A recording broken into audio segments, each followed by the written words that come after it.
or should be. Hello everybody and welcome to this week's edition of This Ain't Fake Brother. It is the 11th of December 2014 and I'm joined for the second show in the row by Sean the Hammer Ryan. How are you, Sean? My man. How you doing, baby? I must be done with Skid Row. That's it. I just did a nasty shit as well, so that's sort of... Yeah, we were worried about you. Yeah, it was a liquid abomination. Oh, what a hell of a way to start the show. I thought we were going to get pretty sketchy talking about Skid Row and people given plasma, but there's no point in going there now. No. So, Not after that. You did the first show this weekend. Yep. Very well received. Brought in some new listeners. What's it? Spiking the numbers. I wonder what's going to happen when Ken comes back. That's all I say. That's it. If he comes back, you know. Is the Hammer going to replace him full time? I think he's probably better than him, you know. Is he? Probably, I don't know. The Hammer speaking to third person. You know, Ken has very detailed notes. I know. Maybe I haven't really watched the show this week, so. Yeah. Well, look, listen. I think people who had to suffer through Raw probably don't want to hear much about it. Yeah. And for those who haven't seen it, you know, we'll do our best. That's all we can do. But we'll start off with the news as usual. We'll do Raw podcast and then we'll preview the NXT show that takes place tonight. You'll actually probably all have maybe even seen it by the time you hear this show. But we'll do that and we'll also do the TLC preview for this Sunday. You're coming back to watch that as well. Yes, I am indeed. Yes. I'm looking forward to it. Okay, so the first thing is, and myself and Ken, he felt worthy to do the MMA show on Sunday, so we've covered this, but it might as well get your thoughts on CM Punk signing to UFC. Unbelievable. What do you make of it? I just can't believe it. He's going to be absolutely killed, isn't he? Yeah, you know, I think most people are under the assumption that they're going to get somebody who has a fairly poor record, if any record. I heard Cottle Pendred. Well, see, I asked around about this to a few people, and I don't think that's the case. Yeah. And maybe that was just Cahill. I actually saw somebody say, it looks like Connor stole his phone, which I thought was fantastic. But they can't do that very simply because it's just, you know, there's money to be made off CM Punk.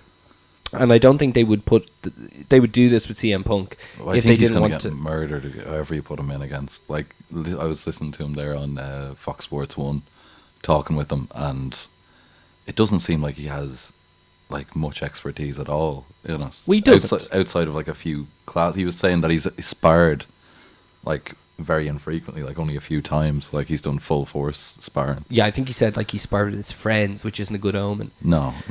It's very different to anybody else I've ever signed. Obviously, the closest parallel is Brock Lesnar, but that's completely different. That's a world class athlete who had competed his whole life before becoming a wrestler. CM Punk has never been involved in competitive sports. He has obviously practiced jiu-jitsu on and off for a number of years, but he's never competed in jiu-jitsu. He's never looked in great shape either. Yeah, well, I was saying to you, he might look in great shape when he cuts down. He's thinking maybe middleweight. He says he could try for welterweight as well. I definitely don't think he can. What's 185 he was saying? Yeah, that's middleweight. And I think that might be it. But it's going to be very interesting regardless, because if they put him against somebody who also doesn't have a great record, it's going to be the first time on a UFC pay-per-view, under Zuffa anyway, that both fighters have no right to be on a pay-per-view. And he is obviously, his contract says that his first fight, probably all his fights are pay-per-view fights. Well, what year is the fight? Is it next year? Yes. So, because the Condell Pendred thing then for the Crow Park show. Yeah. Because then they could have like CM Punk and the Conor McGregor fight. I don't know if they'd want to do that. I think the Punk thing will have enough traction that I wouldn't say be wasted on the show. Not like it wouldn't help the show, but I think the CM Punk thing is going to be more about CM Punk rather than him traveling to Ireland to fight. It'll probably be in Chicago. Not even the most famous Irish fighter. Yeah. They're going to Chicago in a few months. He's not going to make that. Yeah, I'm sure he'd love it to be in Chicago. In fact, he said he would. There's a great interview up with Ariel Helwani that he did after the UFC card this weekend. That he pretty much answers all questions. He didn't really have anything new to say on that Fox Sports thing if you'd seen that interview. But for me, it's more about the oddity that is signing him, and what happens after his first fight. That's because the interest is going to be very peaked, right? Going into it, obviously, even if he's facing a no-name person, the interest level will be huge.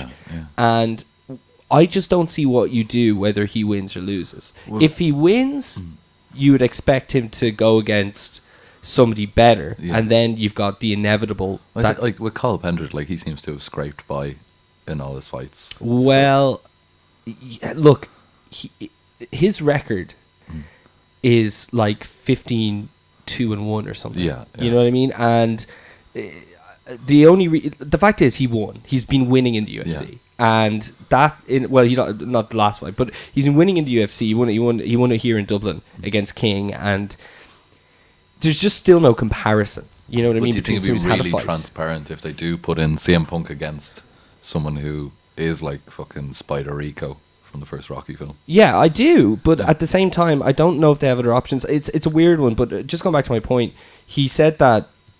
Or I'm thinking that if he does if he does win the first one, then he has to go against somebody that he's most likely not going to beat. You know, otherwise it'll be a complete sideshow. It's like, here's the UFC pay-per-view, and there's the CM Punk division, right? And if he loses his first fight, then what happens? Yeah, well then wouldn't you put him up against someone who you're trying to build for a title fight? Because like if you look at his credentials, there's not a chance of him winning a fight against a professional athlete. No. And he's 36 as well, you know, like there's not much of a future in him anyway to put stock in him. I think the only thing they can do is have him get a buy rate out of his first and hope they can do something for his second. I don't see how, unless he's an absolute mixed martial arts savant, that he wins more than one fight. It's fascinating. The more he's already come out and said he's a weak striker, you know, like it's terrible. He's gonna be done. Yeah, and I think he's going to ruin his marquee value for wrestling. Well, that, and if he wants to like be in the MMA or whatever like that, you know, definitely think he probably would have been more suited as like a Joe Rogan figure in there or whatever. You know, he could have done more. We spoke on Saturday about you know when we talked about that there was interest in him, and then the story broke that night when we were hanging out. I was thinking you do Meta Morris, you do jiu-jitsu tournaments, you know, training with Henner and you know. I don't know. It's fascinating anyway, and I you see him quickly correct himself when he said Hunter Gracie type thing. He had to go back to say Hunter Gracie. Oh, and he had a little fright in his face. You know? Of course he did. The poor lad. He's so heartbroken, I think. Do you think so? Yeah. Well, he's talking about the amount of anxiety and stuff that he hears, like, or feels like seeing the product or thinking about the product. You know, I think like it took a lot for him to walk away from it, you know, because he cared about it so much. It did, and like he's obviously always wanted to do this, but to me it does seem a little bit reckless. You know, it's going to be super interesting, but we'll see. A trailer came out for a documentary that's going to air on RTE about Fergal Devitt. Yeah, I seen the trailer for that there. Doesn't it look great? Yeah. Well, it looked like most of the interview segments were just in the one main stage gym. Yeah. I believe that trailer though was actually the trailer they used for a Fund It. Okay. Yeah, because it was all like there was footage from like all sorts of things that they just ripped off YouTube. You could see it. Yeah, exactly. So I don't know. It's going to be very interesting either way, and obviously he's making great waves in NXT. He's going to be on the card tonight. We'll talk about that later. Okay, back to some news. Taker and Wyatt. Yeah, brilliant. You happy? Yeah, definitely. I think it's a perfect use. I don't understand why they just didn't hold Taker off for one more year and give it to Wyatt and let Wyatt beat Cena last year and do a streak with Wyatt, because he has the same. No, Ken wouldn't agree with you. He has the same entrance as the Undertaker though, so he can be that lad that the lights go down and everyone gets their phones out for. You know. I said on last week's show that if they were to do Lesnar and Taker again, it would be very sad having Taker and Sting on the same card and not against each other. But it would make sense, kind of, storyline, especially if Lesnar's leaving. Be closer to the Undertaker story. Undertaker would go out with revenge, not about the streak. The streak's gone, but he goes out with an element of revenge. If they're going to do Wyatt, and they're not doing this, would they not just fucking do Taker and Sting? Like, poor Steve Borden is running around the shop going, I want to fight the Undertaker. He'll get a much better match out of Triple H, though. Yes. if but it's his only match. Is it not? People will want to see it though. Yeah.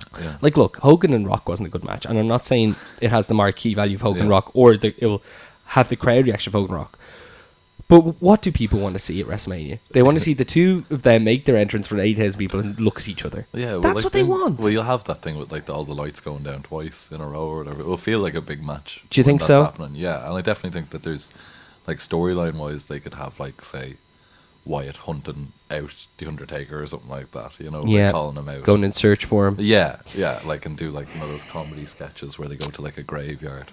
Yeah, and he's digging up the Undertaker's grave. Well, they're already pretty much in 1995 territory in terms of interest in the product, so they might. No, but in all fairness, like, you'd have to sacrifice Ambrose to Wyatt then on Sunday, wouldn't you? If you're going to build up him for the Undertaker. I feel it's so strange what they've done with Dean Ambrose's feuds, though. Okay. That like it's like they're all like really personal sort of rivalries, but there's no way to sort of keep hopscotching them into these personal rivalries with no conclusion for any of them. Yeah. And they can't have him lose because it will just kill him. Well, look, listen, there's no rumored match for Dean Ambrose at WrestleMania. Yeah. I can only see Wyatt going on. If they're going to do Wyatt Taker, like, they have to have Wyatt going to run now. Yeah. They have to position him. They will. Yeah. Okay. But, like, I think they should bring back the Money in the Bank thing for WrestleMania.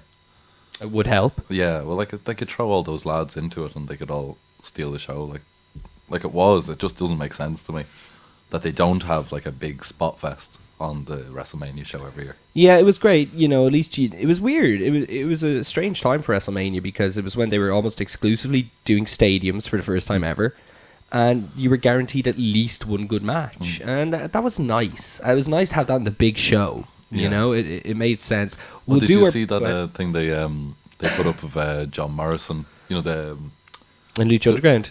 Yeah, well, WWE had put up a thing sort of saying, it wasn't amazing when John Morrison done the moonsault off the top rope holding the ladder in the Money in the Bank match. And then Lucha Underground replied to them saying, it'd be absolutely crazy for a company to let him go. He's a supreme athlete or whatever. But they showed this clip from Lucha, and I don't watch Lucha Underground, but they showed a clip from jumping off like a balcony. Oh, yes, it's great. It's unbelievable. Yeah, Lucha Underground's a hell of a show. Yeah, I didn't like the way it was filmed. I watched the first series. It's filmed like a TV show. Yeah, well, it's like, it reminds me of the Wrestling Society X thing. Oh, yeah, definitely. It's just chaotic type thing, you know, where it keeps going to the crowd and they're not really the shots you're used to of a crowd or even... Yeah. It's different, but I find it refreshing, and the action's pretty good. They've got, like, Ricochet and other good people, and Conan's great. The format is so set in stone, the way wrestling's filmed, you know, because you've watched it for so long. When it leaps or jumps out from that, it doesn't really work. The only time I can think of, like, say, like a new style type thing working is with, like, the TNA backstage things. Oh, like, with your man with the camera following around. Yeah, as opposed to sort of, like, them pretending there's a camera not there, you know? Yeah. And it stops you from doing things like people appearing in a mirror and stuff like that. It does.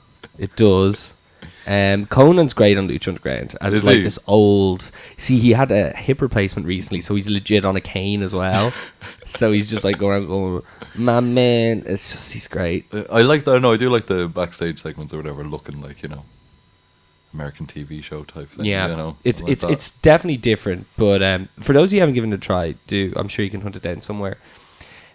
Jericho is coming back to Raw in 2 weeks' time, or is it next week? It could be next week. It's in Dallas, wherever, as a guest host. So this whole run of Jericho making these special comebacks and reinventing himself in a different manner, it's just I don't know. He's completely lost it, hasn't he? Do you think he'll be there till Mania if he comes back? No, that's too long a stretch, I'd say. Do you see him being at Mania? Yeah, well, I suppose if like it might even give Dean Ambrose a match. He had said on, I think it was either his blog or podcast or whatever, that he'd like to have a match with Dean Ambrose. So if they brought him in as a heel and done that, that'd be grand. You know? Yeah, I could definitely take him as a heel. But at the same time, I just think that he's been, like, with him coming back so much over the last while. I just haven't found anything that he's done interesting, you know? I agree. I agree. It'd be hard for him to make an impact. Segue. They're moving to Fridays on Destination America at 9. Now, why didn't they stay on Mondays? Because they were getting killed. Were they? Yeah, and also, in order to do it on Mondays the way Bischoff wanted to do it, it had to be live. Yeah. So that was also killing them financially. Yeah. Yeah, it just, they were getting killed. It's like, okay, we need to go back. Weren't they getting more ratings? Not than Thursday by the time it was all said and done. Okay. Not at all. And what happened was they had to go back then to Thursdays, and it was kind of like, I think for a while, I could be wrong, but I think for a while it was like, you know, they taped at least 2 shows at once. So I think it was every other week it was live. Yeah. I think the cost for doing a live show compared to a live to tape show for them was 300,000 per episode. Jesus Christ. So it just got to a stage, it was like they had to cut it in half, move back, retain their. It's incredible because Destination America, the press releases, it was just saying, you know, we're behind it. It's going to be our flagship show. And they're putting it to Friday, which is the second worst night for TV ratings in the US. There's a big old slot for wrestling available on Tuesday. Yeah. And you put them at 8 o'clock, which is legitimate prime time. Do you reckon if TNA were to do that and have Impact Wrestling on Tuesdays, that WWE would move SmackDown to Tuesdays? I don't think WWE can move SmackDown again. Yeah. You know, it's going back there to Thursday. Okay. And I don't think they could do it again, you know? And the ratings had dropped since moving to Friday. Yeah. So them going back to Thursdays, you know? But it just made, for me, it was just obviously Tuesday. And it's... I just think it's a really bad sign. There's so little exposure with Destination America, and now they're going on a Friday night. Even just the show itself, I have no interest in TNA. They've done too much damage at this stage to try win people back as well, or to buy into the product, I think. That's what I was always saying to Ken on this show. It's like, you know, it's not that I hate TNA, I want it to die. It's just, it can't be TNA for it to be successful. No. They've tried, though. They have a new logo. Have you seen it? Yeah, it's shite. Yeah, it is shite. It looks cheap. It looks like a makeshift MMA logo because... But, like, just if you think of, like, how bad it's gotten compared to, like, before, and when the X Division started up and it was actually exciting, different product, you know, like, to what it's become now. It's just, everything about it is tacky, I think. Yeah, definitely. I don't see this going well. Yeah. But we'll see. It came out that the Rumble was officially going to be 30 men this year as compared to 40, which had been rumoured. Yeah, it was because the Philadelphia thing, isn't it? Yeah, I had never even heard about this. So the show's in Philadelphia, and they plan to bring back some ECW guys. I thought they'd have no interest. Well, clearly they don't, but I can't believe they even batted it around. I know. It's like, because what sort of draw is that, you know? And you'd have to announce them as well. It's flogging like a dead horse. Yeah, it makes absolutely no sense. Yeah. So, speaking of people from the past, Shelton Benjamin has been trademarked by WWE. Now, I don't think Shelton Benjamin was a big enough star that they're going to trademark him just to license products. Yeah? Yeah. So he's coming back. That'd be brilliant. Would it? Well, just put him with the New Day. Because that's going so well. But I think, like, he is a great, like, athlete. Yeah. Like, he's fun to watch, so if they're bringing in all, like, say, top class, like, athlete wrestlers now, it'd be grand to have him wrestling with all, like, Finn Balor and all those lads, you know? Yeah. They put on good matches. So you'd say Shelton Benjamin, Destination NXT? Yeah, like a Tyson Kidd lad. It could very well be that, Sean. Yeah. I really do think so. Del Rio has been announced for an ROH date. Really? So that's very interesting. It'd be interesting to see. Did he won the AAA title there? Yes, he did as well. Yeah. He's what do they call it? The mega heavyweight champion. Yeah. I seen he had blood. Oh yeah. All over his face when he was lifting the title. Did he do blood? I miss blood so much. I think we all do. Speaking of blood, on the ROH pay-per-view this Sunday, they did a gig job for the first time in a long time. Yeah. Which is very, it's very interesting. Not that an indie promotion would do blood, but that a promotion with Nigel McGuinness as such a prominent role would do blood. And I don't know. That must have been some conversation. Maybe they didn't tell him. Yeah, well, was he involved in? No, I don't even know if he's colour commentating because I know he does that sometimes, but his role still storyline wise is the commissioner. I've never seen that documentary. The last of the it's so that documentary. Let me tell you, is a fucking work. Yeah, it just it's so frustrating. It's just him going, oh, it's my dream, man, it's my dream, and my arm and hepatitis. It's just like. Does it go into how he got it? Or? It actually really doesn't. But like the question you're left with is like, could you not just have gotten your arm fixed, mate? Yeah. and then sign for somebody instead of just signing for TNA on a whim. Yeah. And then continuing to wrestle when you probably shouldn't have. I came in all right though, didn't they? Give him that feud with Kurt Angle. That was all right.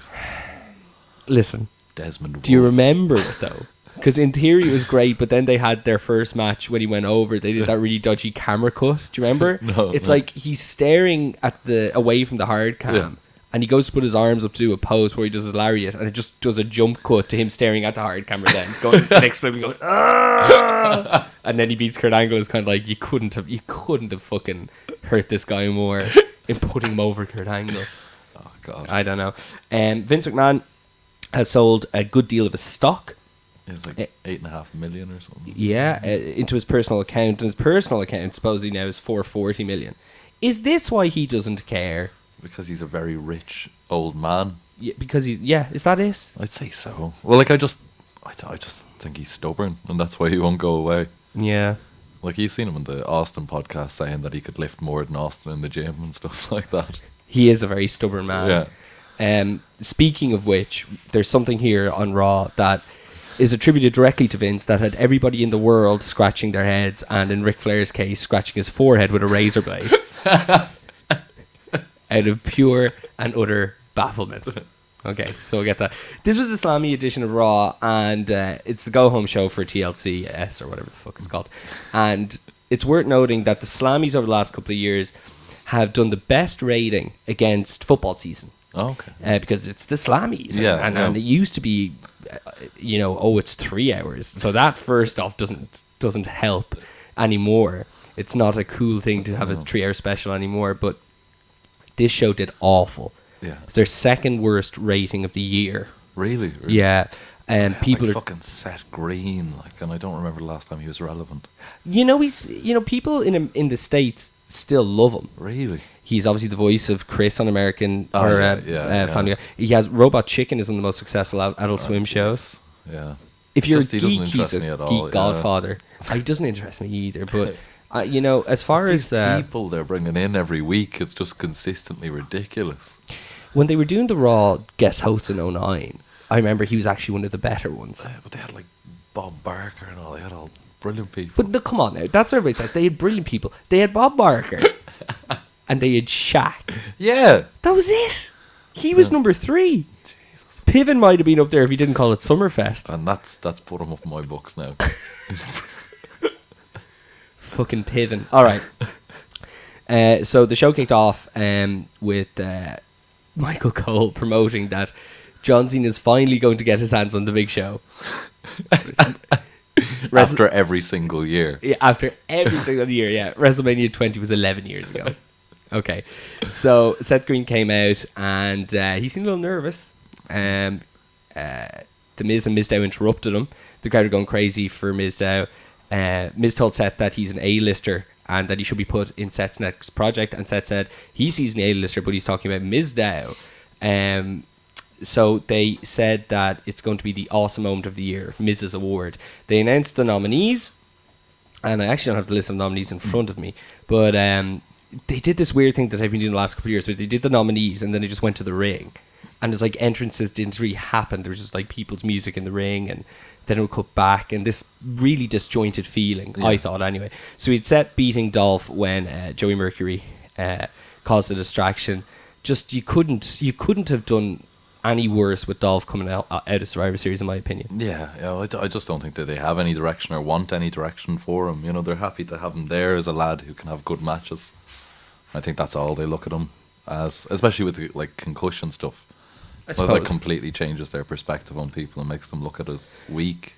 Speaking of their perspective on people, no Cesaro on this show, which is very telling. Was he not?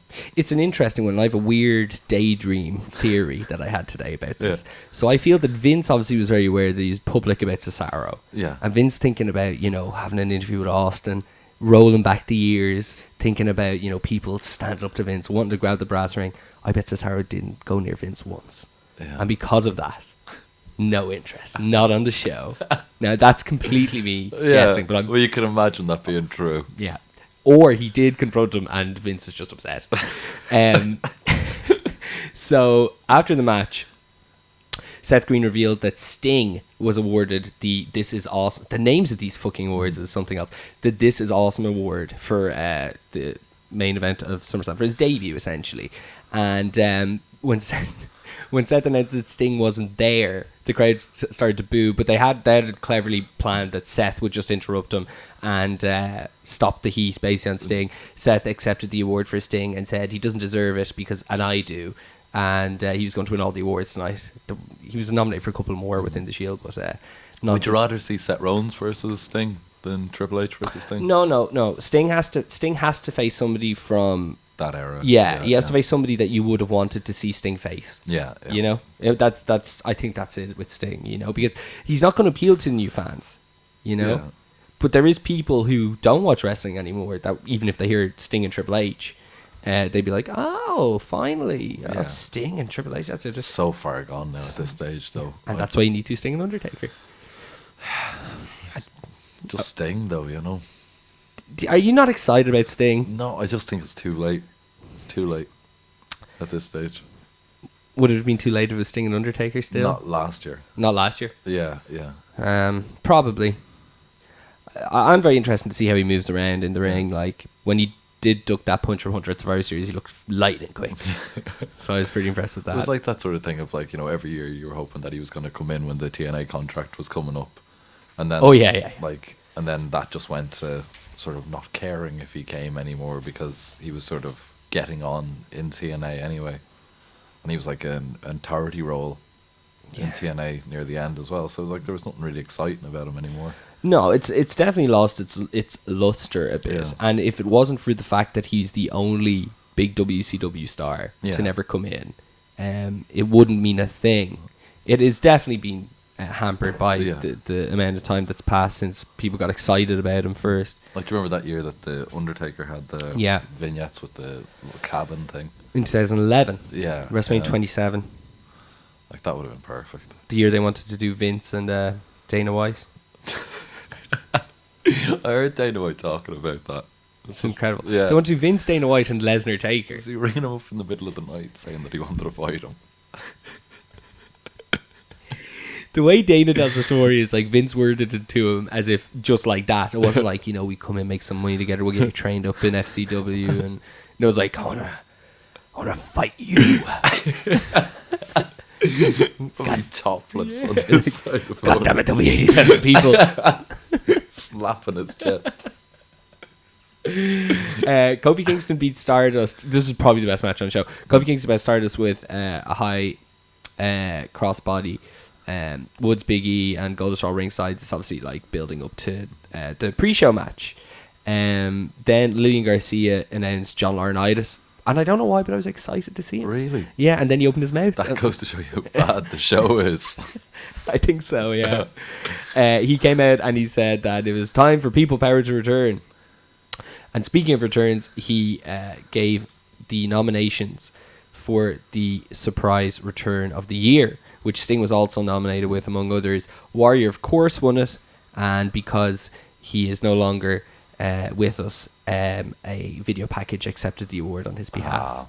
That's nice. Could they not have brought his family in? Maybe that would have been a bit much. Yeah, or like done the thing with like strings, lifting the award up. It's like the ghost of the Warrior. Do that hologram gimmick. Yeah, they clearly have the facilities and the capabilities to hologram. Do you remember when he came back at 12, WrestleMania 12 against Hunter, and he had the light bright outline? Just have a Sid, but they just could have had that come down and pick it up and bring it back. Where his spaceship. Yeah, it's sort of eagle-ish as well, isn't it? Yeah. We always talked about going up to the cosmos and stuff. Like, you know, look, listen, it would have been welcome on a show like this. Seth Rollins. This actually wasn't bad too. Seth Rollins ran into Paul Heyman. Paul Heyman, he was there to talk to Seth and accept numerous awards for Brock. Paul brought up the idea that Rollins could basically become the future by beating Cena at TLC. He basically turned Rollins' opinion of him on his head by saying, you know, you can go do this for me. The whole idea of this was Paul trying to pump up Seth to make Cena no longer number one contender. It makes sense. Yeah. The interesting thing about this is Paul Heyman's on the show. Yeah. Spoiler alert, he accepts an award for Brock. Brock's on Raw next week. Yeah. Never announced on the show. Is it going to be a surprise next week then? Shouldn't be. Yeah. That's my point. 3.5 hours. That the champion's going to be there. Absolutely. Yeah. To address either Seth Rollins or John Cena. Yeah. Depends on who wins that match. Here we go. Natalya against the debuting Charlotte Flair.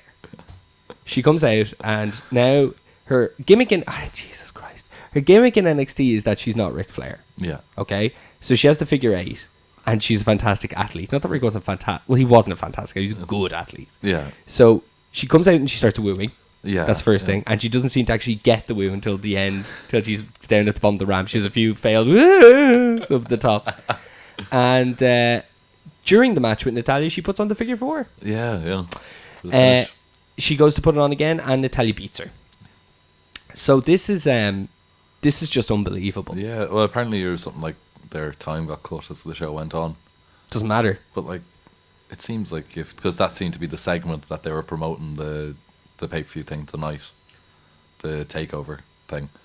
So it seems strange that that's the segment that they'd take the time off when it's promoting something that's on the network. It was originally supposed to be a tag team match. Yeah. Just, I don't know why you have Charlotte lose. Yeah, I just don't. You could do anything else. Well, it's when they have like a little build-up logo in the bottom of the screen for the title match on Thursday. Look, yeah, I completely agree with that. But just the idea that fucking Ric Flair's daughter, the only sprog of his that actually has a chance of making wrestling, because one has been found out as a sham and the other one's dead, and she comes in and she's been great. Yeah. And they have her lose. Yeah, it doesn't matter if they're promoting but they could build the Divas division around her. Like, she really reminds me of like a Lundra Blaze type thing. But they should be. She literally could be the best. Like, I was saying to my fiance, I was saying that when we go to WrestleMania this year, I'm going to be wearing a Charlotte t-shirt non-stop. She's my favourite pro wrestler.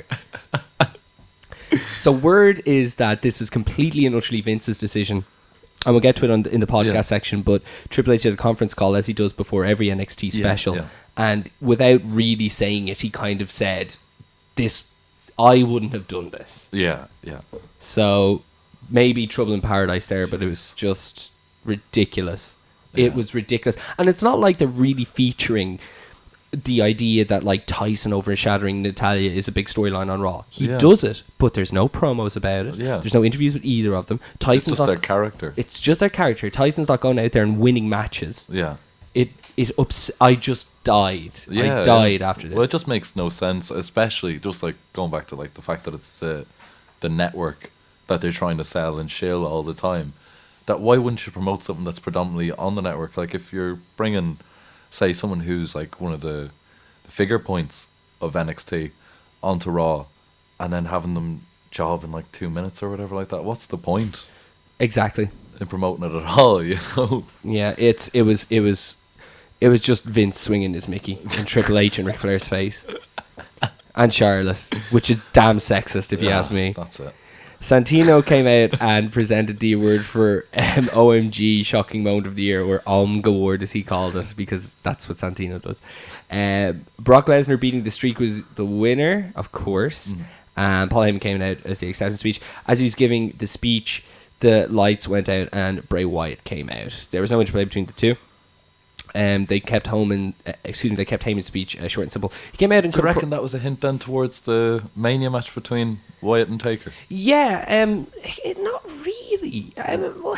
Well, if that's rumoured and then that segment happens. Yeah, I suppose. You know what? Like, to be honest, we didn't cover the pre-show here, but they had Rusev and Lan and stuff on the pre-show, and they had them later on, and they did show a lot of nominees, or a lot of nominations were credited to the Rock's in-ring thing with them. To me, the biggest hint I got from Mania was Rock and Rusev. Yeah. They seem to really push that. Do you reckon Rock would put over Rusev? I do. Yeah. Which is kind of baffling, but I do. Yeah. I really like Rusev. You really like him? Yeah, he's the best face. That's your story and you're sticking to it. He came out and I actually really liked this, even though it made no sense. He came out and he was talking about how Dina destroyed Sister Abigail's chair and how, you know, this was like the worst thing ever, and he told a story about first seeing her and so on.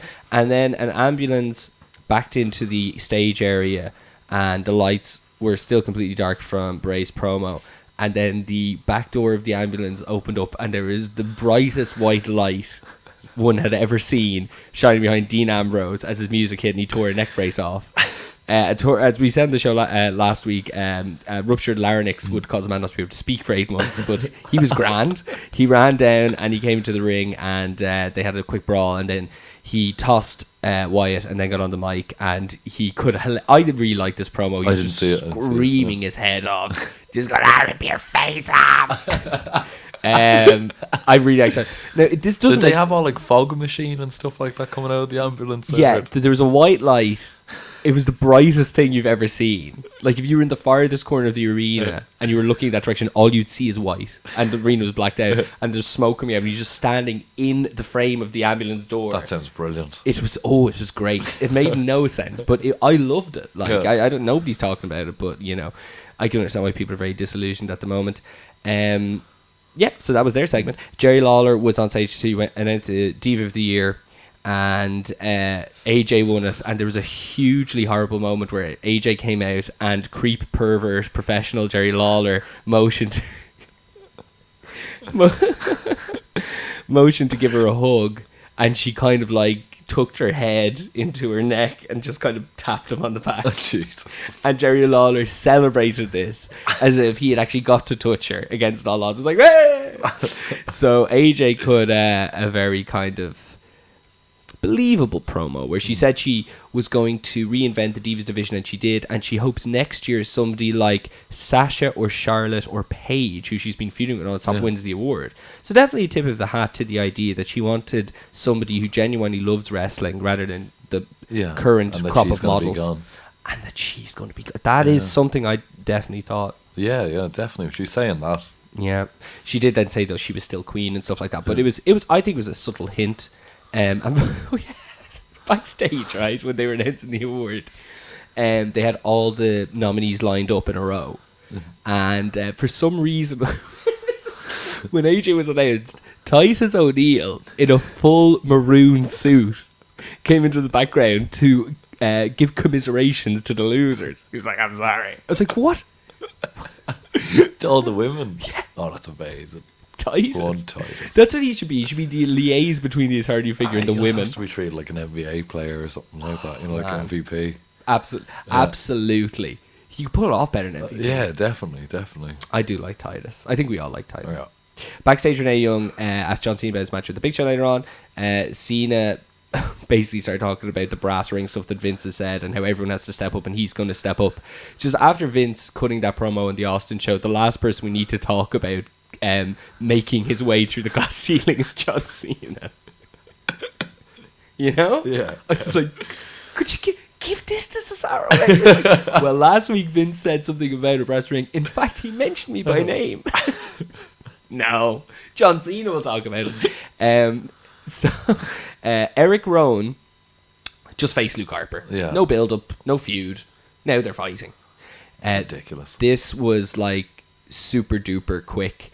Harper dragged a ladder down to the ring because he's obviously facing Dolph in a ladder match on the show, and they went back and forth teasing spots on the ladder and the ring and stuff like that, and it was just, they're not fighting on the pay-per-view, you know? Yeah. Outrageous. Backstage, Naomi was telling Jimmy Uso about a conversation she had with the Mrs. Agent that she was going to go to LA. Jimmy was very skeptic about this. This was a nice interplay. For anybody who watches Total Divas, I'm not saying that show's not scripted, but they obviously have chemistry as their husband and wife combination. Yeah. And it was nice. Like, it felt real, them talking to each other, you know? Yeah. So that was okay. Adam Rose came out with his rosebuds to announce the nominees for LOL Moment of the Year. And he was doing stuff like going, oh, we're already have a party, aren't we? And like people were like kind of booing him because like stuff with the bunny. And he had this really great line where he just kind of tucked his head and he goes, you people wouldn't have a clue anyway, would you? And I was just like, ooh, heel Adam Rose. Yeah, I liked it. Would you like if Sami Zayn was the bunny? I don't think it's going to be good for him to debut as the bunny. Really? I don't know, like, I'm sure he takes could. the bunny suit off. He's like, I'm a much more talented wrestler and more entertaining than you, and all that sort of stuff.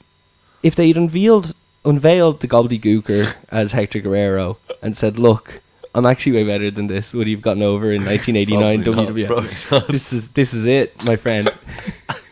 And I'll tell you what, Hector Guerrero is a hell of a worker. Okay. Was there ever any plans for the gobbledygooker to be used as like an actual wrestler, or was it just? Was it? Oh yeah, he did have a match on Superstars. Jesus, what was his finisher? Oh, chicken wing crossface. Amazing. I actually don't know what it was. I don't know if he had a finisher, but it ended the same way that the segment at Survivor Series began, with him and Oakland in the ring doing the crisscross. Wouldn't even a perfect jobber to have, like, say for Superstars or whatever, like you have like fucking Ahmed Johnson coming out and killing him and stuff like that. Timeline wise, no. Yeah, like no, you kept him around like the Brooklyn Brawler. Like, all I know is that I'm not crazy on people in suits wrestling. I'm just mad for Ahmed Johnson killing people. I loved Ahmed. Yeah. He just got injured, didn't he? And just never made it back. Be great to have him back now, though, wouldn't it? I'm watching a lot of 96, 97 stuff, and when he come out, he just looked like such a badass. Yeah. And do you know what I never knew? And I'm going to be very careful how I say this, because I don't want it to come across like as a bigot or as a racist or something stupid. But watching the network in HD, he had fucking tattoos. No, he didn't. Yeah. There you go. Jesus Christ. Yeah. He was a scary fucking guy. What tattoos did he have? He had something on his back. A cross. No. Man, I'll show you when From when? When did I notice this? Is it after 97? It is 97. Sure, he wasn't like around. Like at the Rumble. You know the way, like, at the Rumble. Yeah, I'd say so. Did he have it then? Yeah. Jesus. Yeah, it's hard to see. He's like... Black as night. He is a black gentleman. But I never knew until I saw it in HD. Yeah. In fact, like, I had to keep looking at it to make sure. Yeah. To the point that it was about 7 or 8 times after I initially got the idea that I was like, okay, I think that is it. So, Moving on. Damien Mizdow won the moment for LOL Moment of the Year. He came out acting as face, and Miz accepted the award on his behalf. Rusev's music hit, and he came out to the ring. They did their usual promo about America, and basically Jack Swagger came out, rushed the ring, and they got into a brawl. The Patriot Lock on the outside. Rusev sold like a madman, and that's it. I just still don't know why they're doing this. Yeah. Well, he's already beaten Jack Swagger as well, hasn't he? Oh, but 3 times. Yeah. Well, like I think, like, say, if they're not bringing back Angle, I think Kurt Angle would have been perfect to bring back for them if they're doing that All American sort of thing, you know. Absolutely. But they had no desire to do that. So next we had a couple of matches announced for the show. They ran through it, and we had let me see. It was Ryback and the Usos against the Miz's and Kane, and we had Seth Green on commentary. And he kept taking selfies, and JBL was like slagging him about this and his hair, which were directly from Vince. Like, you know they were. And the end of the match anyway, after Ryback won, he pinned Miz, they had Seth Green coming in, and he tried to like come from behind and raise Ryback's hand, but his arm was too heavy for Seth Green to lift, supposedly. And then the Usos, you're thinking this is the great show, aren't you? No, and then the Usos picked him up on their shoulders, and they all chanted, "Feed me more." Now, match of the year. Ricky Steamboat came out to present it, and there's a lot of things that weren't nominated here that should have been. The Shield versus Wyatt's match, you had so many things, but the main event of Survivor Series 1, and Dolph Ziggler came out to accept... You know the way, like, it was 100% legitimate, all the, say, awards, all the voting and stuff, apparently. I don't know if they were. Apparently they were. But do you reckon that they would have been probably best served not voting, or not allowing, like, the main event of the only free pay-per-view of the year as the best match of the year? Oh, because like people like, oh, I missed that because I didn't buy the pay-per-view. Yeah. I never thought of that. That's really clever. I just think it was ridiculous, you know, because... Yeah, I think you could be right, my man. Do they have numbers for how many people actually watch Survivor Series with the pay-per-view being free? I don't know if they have unique views for... they do, though, don't they? Because they do have top-rated shows. Yeah. I don't know. I think the number that people really are going to go off is how many people are subscribed at the time. Yeah. Because it's kind of hard to believe that there's going to be people who have the network but don't watch the pay-per-views. Yeah. Because On Demand only had 40,000 people by the end of its run, so there's 40,000 people who are interested in buying a service to watch old wrestling. Yeah. I don't know if that number would even exist now. Okay, so AJ defeated Summer Rae via submission with the Black Widow, and there was CM Punk chants during this match, probably the loudest since the promos had happened. Rob Van Dam back. Yeah. One-shot deal. 2 shots the next week in Poughkeepsie. Tag team with Sabu against the Ghosts of Public Enemy, and then him against a young rookie in the opener the following night. Nice. He gave the award to Chris Jericho's leap off the cage onto Bray Wyatt. I didn't see that. It was very awkward looking. Was it? I think they did it in a way to play an injury into the end of the match, so Jericho actually did land awkwardly on his leg. Okay. And I was fucking sold on it, hook, line and sinker. I thought he was hurt. But yeah, Seth did one later on that night off the cage as well, and it was way more athletic, but nobody remembers it. They shouldn't have done 2 on 1 show anyway. Fandango came out to accept the award on behalf of Jericho, which I think was a rib on Jericho. Backstage, we had Big Show to tell Rowan that he's out of his league. They are actually having a match on the pay-per-view, a stairs match, yes. Oh, the Chris Jericho turn is next week. Booker T came out to present Superstar of the Year. Now, there is, speaking of the voting and how it went, there's Matthew from Botchamania fame put up a picture of the app. And basically, when you... on the section where you press people's names, there was no divider between Roman Reigns and Daniel Bryan and Cena and Dean Ambrose, which would lead one to believe, if you're prone to conspiracy theories and Jesse Ventura, that if you picked Dean Ambrose, it would be a vote for Cena, and if you picked Bryan, it would be a vote for Reigns. So they were the 2 people they were willing to give it to. Jesus. I don't know about that, but everyone says it was real. In fact, Michael Hayes said, "This was legit, guys. We were even surprised," on Twitter. That's right, Michael Hayes on Twitter. It was Roman Reigns that won. He came out and he said, "This might be the brass ring, but he's going to win the..." Was he out in front of the crowd? Blah, blah, blah. Yeah. Oh, okay. How did he do? He was fine. Yeah. Like, these acting lessons are making a difference, you know what I mean? It's not the brass ring, but it's pretty damn good, I think was the quote. He said he's calling out everyone at the top, and he's stepping up. Main event, John Cena defeated Big Show via DQ. It was about a 6-minute match. Rollins interfered, and then they just had everybody run out, basically like the start of Raw last week, back and forth, all the gimmicks, big brawl to leave the show on a cliffhanger for TLC. Ziggler was alone with the recovering Big Show at the end, and just before you could choke slam him, he walked into Luke Harper, who then threw a table. That put Ziggler through a table that Ryback set up. So just all this weird shit, like people using gimmicks that aren't actually in their gimmick matches. You know, that was it. The finish was Seth powerbombing Cena through the commentary table. This is fine. So that's it. Heel stand tall at the end. So faces win on Sunday. Faces win on Sunday, WrestleMania 6. The awards. Insult of the Year, Rock insulting Rusev and Lana. Fan participation, the You Sold Out, chanted Seth Rollins. Obviously CM Punk chant should have won. Double Cross of the Year, Seth Rollins. Animal of the Year, the Bunny. I don't even know what the competition was there. Probably Grumpy the Cat, as Michael Cole would say. Best Actor, The Rock. Unfair. Should have been Big Dave. Or maybe you're one that said Daniel Bryan cheated on her. She's on free with her. Best hair, Charles Robinson. That can't be real. NXT Superstar of the Year, Sami Zayn. Anti-Gravity Moment of the Year, Seth Rollins. And Balcony Dive of Payback. Faction of the Year, The Shield. Best Twitter handle, @HeelZiggler. Surely they don't like that. Tag Team of the Year, The Usos. Breakout Star of the Year, Dean Ambrose. Hashtag of the Year, RKO out of nowhere. That does deserve to win because it actually was an internet sensation for a while. Guest Star of the Year, Hugh Jackman. There's another one we didn't mention earlier who's actually good. Best Couple of the Year, Brie and Daniel Bryan. Rival of the Year, Daniel Bryan versus The Authority. And then the other awards were the ones given out on Raw that we've already covered. So let's do some of Sean's awards. What was the match of the year for you in WWF? I'm trying to think. I can't really remember.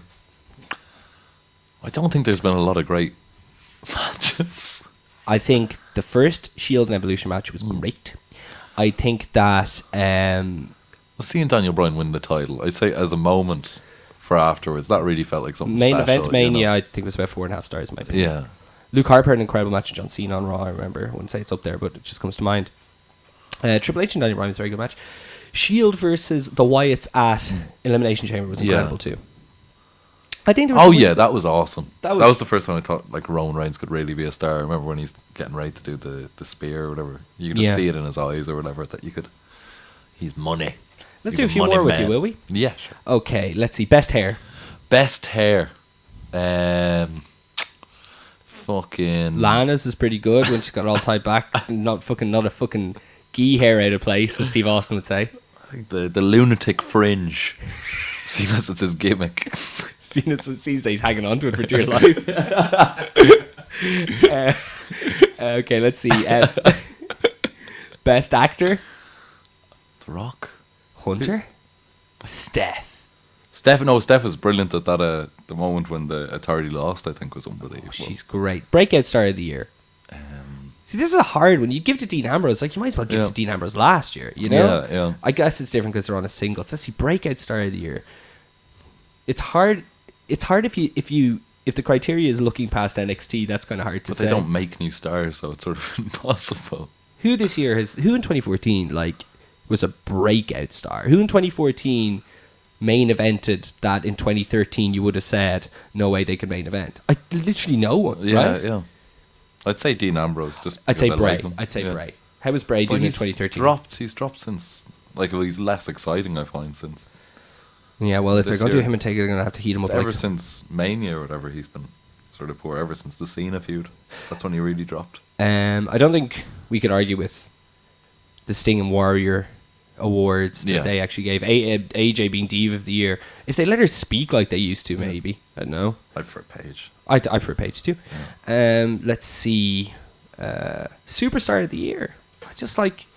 I know it's completely imbalanced, but you can't look back at 2014 in a few years' time without giving it to Bryan just for the first few months. For the Mania, anyway. And if you're going to give it to overall performance, in terms of like match quality and just being a bright spark in a year that had a very good first half and a very bad second, I guess Seth or Dean, right? Yeah. That's me anyway. I don't know about you. I think Paul Heyman's been the most entertaining person on the show, hasn't he? Yeah, probably. Just I remember like the promos he cut the first month after the Taker match were incredible. Okay, excellent. So we'll move on to the podcast section. So Austin did his Tuesday show as a rerun from the Vince podcast on the network. So nothing there. Today he released him and Ted Fowler drinking Jack Daniels. So I really I haven't got a chance to listen to it before. I can imagine it's pretty good if they're drunk. I hope he's hammered. I hope he's hammered too. And as you say, you think he's got problems. I do. Jericho had our award winner for Hair of the Year on. Oh, was it good? I haven't listened to that yet. Great. He's weird. He's a weird man. Yeah. I watched like a shoot interview with him ages ago, like before he was anybody, like just talking about CZW stuff and all that. Yeah. And he does seem like a weird cat. He's a weird cat. And he's completely comfortable in his own skin. Yeah. So comfortable that like he would tell a story that would make anybody else sound like a doofus, but because he's telling it, you kind of accept it. And another thing I noticed was that like anytime Jericho would try and chime in, he would just keep running. Like Dean would never stop. Yeah. So if Dean had to finish a sentence or a lot of sentences, he just kept running over Jericho. So that was part one, and part two is coming on Friday. Promo with him? I think it's in CZW, where he's just talking about what a dirty guy he is. Do you remember on the I think it was the app when he first went single, and he was talking about feuding with Seth before he went to do the film, and he called himself Slugger Pratsky for the social welfare man. I'm actually not on the dole. He called himself Scumbag Dean Ambrose. Oh, amazing.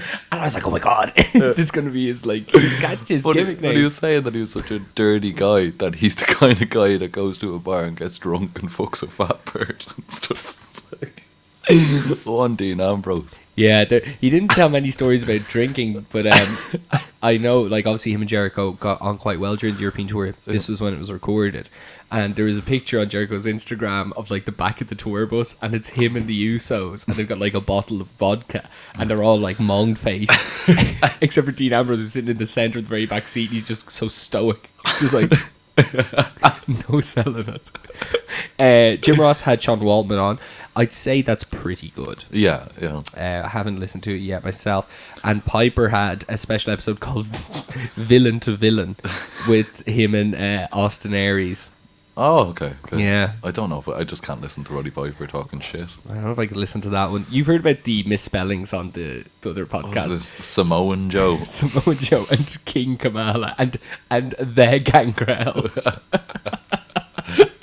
Okay, so apologies for not listening to all the podcasts, but you know where to find them. Sure, you're listening to this on the internet. We'll preview the NXT card for tonight, and then we'll do TLC. Okay, so I've got my laptop at a terrible angle here. I'm actually going to have to move my mic. All right, so we have the official debut of Kevin Owens. Oh, brilliant. Who's Kevin Steen, so he's going to do an in-ring promo. Tag team match, Finn Balor and Hideo Itami against the Ascension. Yeah. So I don't know what they're going to do here because they've been running promos for the Ascension now. That they're moving on, so I'd say they'll put the lads over them. Yeah. So it's just a pity the other two aren't coming up. Yeah. Well, like I do think that, like, say with Kenta anyway, they just need to fucking take their time with him because I don't think he hasn't really shined at all in NXT. No, he's the guy that because he's been doing what he's been doing so long. Yeah. And only that style. I see his reprogramming of WWE style and rhetoric being a lot longer of a process than the other guys. Yeah. And, you know, you loved him. You were such a fan of him years ago. Definitely. When we used to do the wrestling and stuff. And yeah. I don't see him being given any opportunity on the main roster. Like, imagine, like, he's going to probably have, like, a great match with Daniel Bryan or something on a Raw, like if they give him 20 minutes with him, where it's someone who he can sort of bring that style to, but like in regards... John, I can't even see him getting there, because you could say the same thing about like Tyson Kidd. Yeah. But I don't see them, like, they're not going to do 20 minutes with Daniel Bryan, Tyson Kidd. Why would you do 20 minutes with this guy? You're right, they won't. Yeah, I'm really worried about him. The Lucha Dragons against the Vaudevillains for the tag team title. That'll be fun if nothing else, you know. I like Kalisto. He's another guy though. Yeah. Like, you know, although I would like to see Kalisto versus Big Show. But he'll take over, say, the Rey Mysterio role, won't he? Yeah, but at least with Rey had a bit of size. Yeah. Is he not the same size as Rey? He's shorter and so much skinnier. Really? Oh, yeah. I thought he had a bit of a beefy upper half. No. Not compared to Rey. Yeah. Not compared to Rey at all. We'll see. You know, he is great. Yeah. He is great. I was so surprised when they signed him, like, but he's cool. Charlotte against Sasha Banks. Yeah. This is obviously going to get a lot of time. Yeah. But I don't think... Is Sasha Banks good? I don't think I've seen her. It's not going to be Natalya and Charlotte. Yeah. Which is sad. But if it is a good match, Charlotte should get all the credit for it. Yeah. And hopefully, if anything, maybe she'll be motivated to really do so after the abomination on Monday. And then the title match, which is Adrian Neville against Sami Zayn, who's challenging for the belt. And if Sami Zayn loses, he has to leave NXT. So this could easily be the way to get Sami onto the main roster. Yeah. Well, it would depend. Either, like, say, if Sami wins the match, then I'd imagine they'd bring Adrian Neville up. Do you? Yeah. Sami could win the match by going heel, because they've been teasing Adrian going heel, so they might do a swerve. Who do they have to go against him then? They could just do a heel face feud with the two of them. Yeah. Well, I think it would, like, Adrian Neville's sort of been positioned as the heel in it. I don't know. And it makes more sense for him to cheat again to hold on to the title or whatever like that, I think. Okay, give me your predictions then for TLCS. Yeah. Is the S in parentheses? I don't know. Is it a part of it? I don't care. We have a pre-show match, the New Day against Goldust and Stardust. It's here on Wikipedia as Big E and Kofi, but so they're not doing odds and evens anymore. A game you understood more than me, my friend. I presume the New Day are winning this because otherwise it's just... No, I'd say Gold and Stardust, true. Nefarious means. The L nefarious means. Yeah. Okay. Nikki Bella versus AJ, which is probably going to be put in the death slot of the show. Yeah. Nikki to retain? Yeah. Tell me this. What's going to main event? Cena, isn't it? Yeah. Okay. But Cena and Rollins, isn't it? Yeah. Okay. Ryback and Kane in a chairs match.